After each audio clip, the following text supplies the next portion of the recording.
Hi, everybody. I am here for day 3. Sorry we're running a little bit late. Lucy went to Los Angeles this morning, and apparently she thought she was going to get a connection, and it didn't happen. So it's me, and she might click in at some point. Hopefully she will. And I forgot to turn on my extra light, but okay. Yeah, I'm going to do it. I'm here. I'm live. Can you hear me? I'm here. There's one thing that's important in video, and it's having light. So I hope you guys are great. We are going to talk today about action. So if you haven't seen the previous videos, also I would love it if you guys would post or just type a little comment in there. That would be great. If you haven't seen the previous videos, we've been talking each day about a different type of energy that helps us complete this, what we call the Goddess Sustainability Cycle. And it's a cycle of completing things in a way that allows for self-care and allows for connection with others. So today is the day for action. And the thing is, our culture is just crazy for action. Our culture is crazy for extroverts, and it's crazy for action. But what happens when you get up in the morning and you have a cup of coffee and you don't really have a plan and you just start doing things? I mean, I know I've had this experience many times myself, right? You just start doing things, and then like about 2 p.m, you were like, what happened? What did I do today? Right?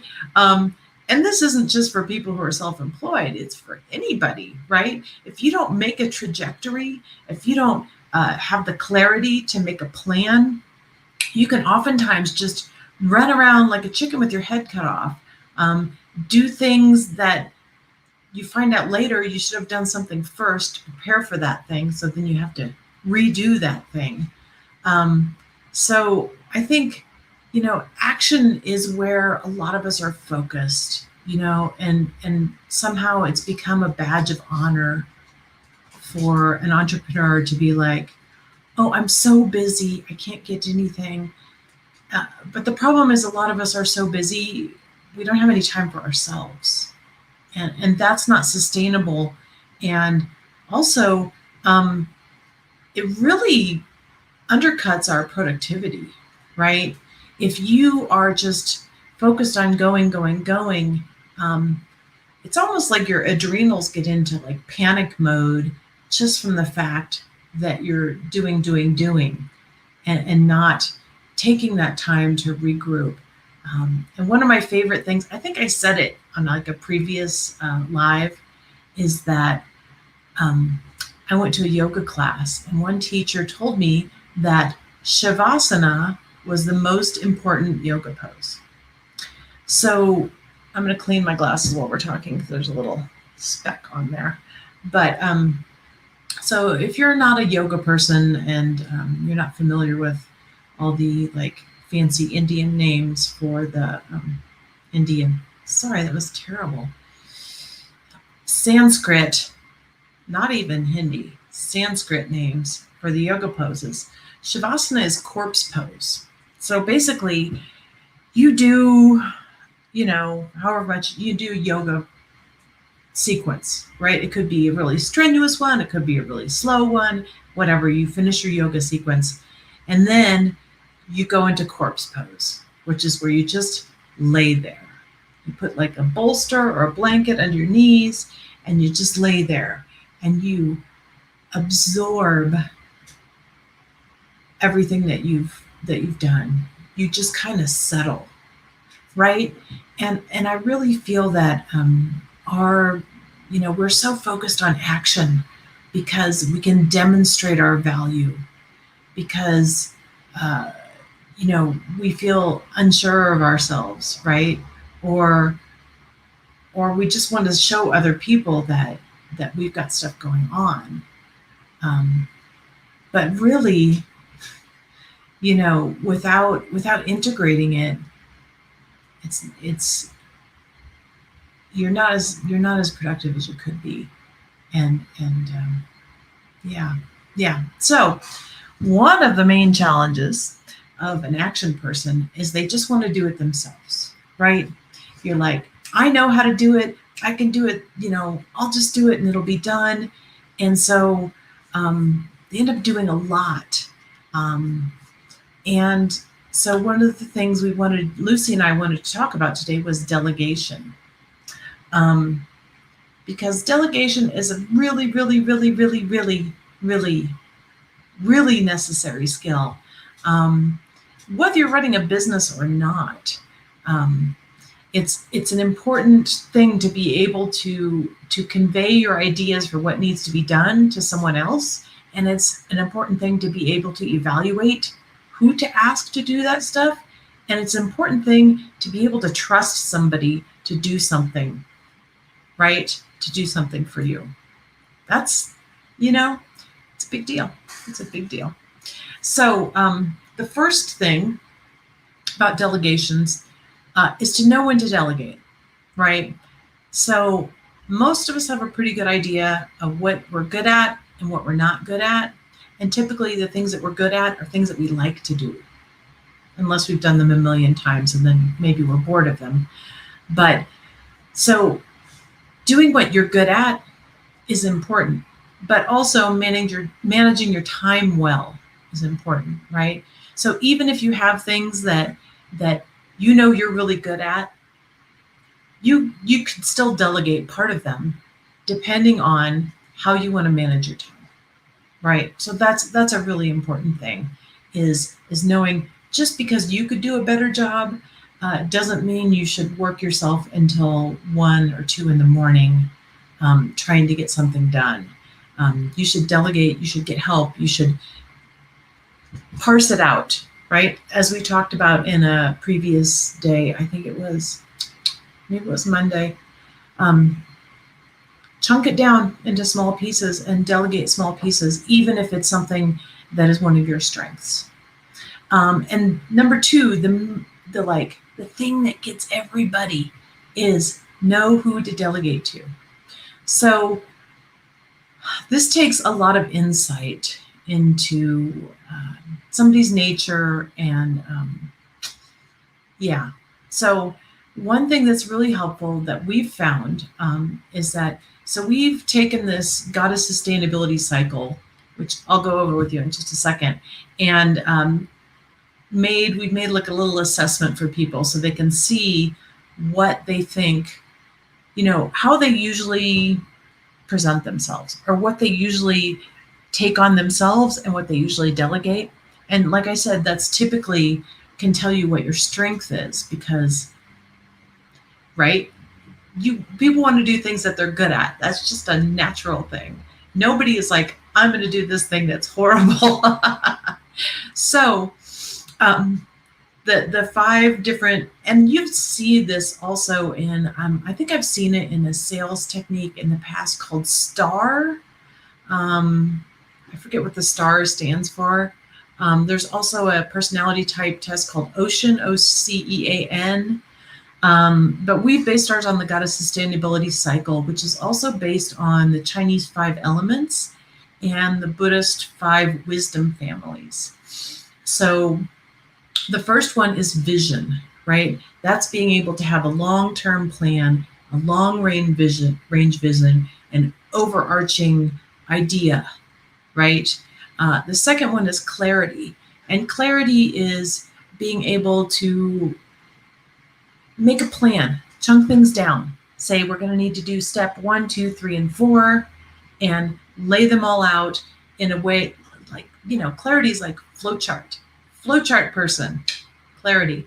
Action, which is the one we're doing today, that's the person who's like, I don't want to plan it. I don't want to think about like the result. I just want to get things done. I want to get moving. I want to get going, That's action, right? And you can see each of these has their strengths, but then their weaknesses. Vision person, maybe not so good at action. Somebody who's really good at envisioning big picture, grand plans, maybe not so good at being like, okay, now I'm going to hammer the nail on the wall, right? So everybody has their strength, and that's kind of the point. But it's kind of like evaluating that will help you delegate. So the fourth thing is connection, and so these are people who arrange do community events, who are therapists, who like connect marketing people, right? Huge on connection, right? So that's who those people are. And the last people, really, it's abundance, but we didn't want to use abundance for a word because it's all over the place. And frankly, it's like a little triggering nowadays. But the last one is plenty. And that's kind of what I'm talking about with Shavasana. Plenty is like reaping the harvest, the bounty. Now it's time to rest. It's vacation time. It's straw hat in the pool, right? So bounty is absorbing everything. So as you're evaluating who you want to delegate something to, a person who was maybe in the plentiful space, that'd be a great person to plan like spa days or a celebration or a staff retreat, team building exercises, something like that. A person like that would be great for that. If you hire a vision person to create a team building retreat, they are going to come up with an awesome plan, but they're not going to be able to implement it very well. So understanding people's strengths is huge for delegation. Huge, huge, huge. And just to clarify too, we're not saying that an action person cannot make a plan. An action person cannot, settle in and enjoy a vacation, right? We're talking about your strengths, right? So another thing is for delegation is having clear expectations. So I was talking with someone from one of our groups the other day, and they were talking about how they had been going through staff and how that was a huge challenge. And that there was a huge amount of training that had to happen and that they didn't know, right? So I think like having some real clarity around the person who you're delegating to's strengths, and then having really clear expectations.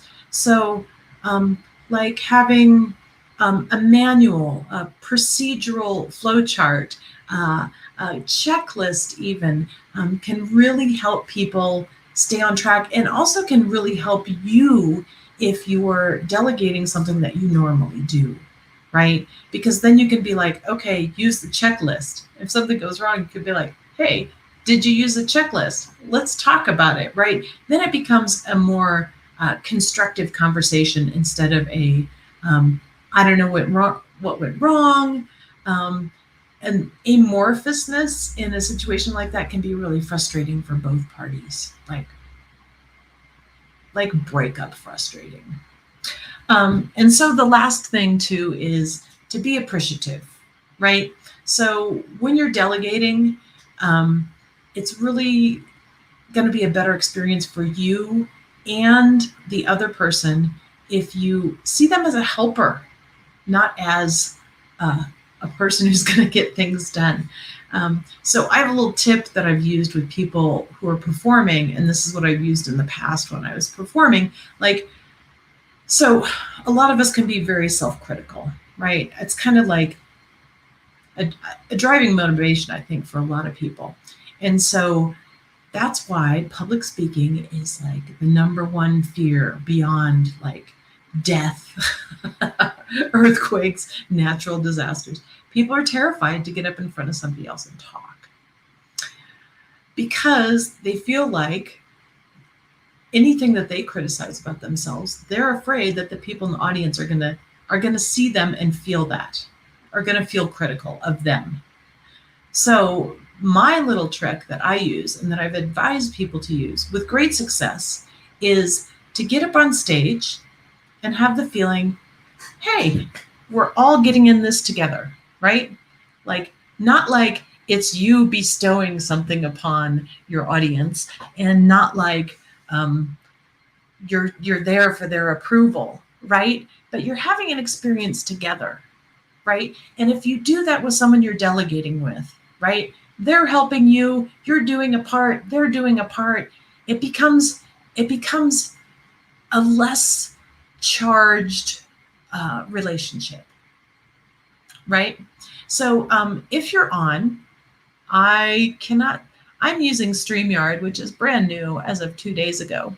So hopefully if there were comments, they would appear up where the comments are supposed to appear in StreamYard. But we can save our comments for the middle of the afternoon section. I apologize for running a little bit late, but I was hoping Lucy would be able to get on because she always has amazing things to say. She's just brilliant.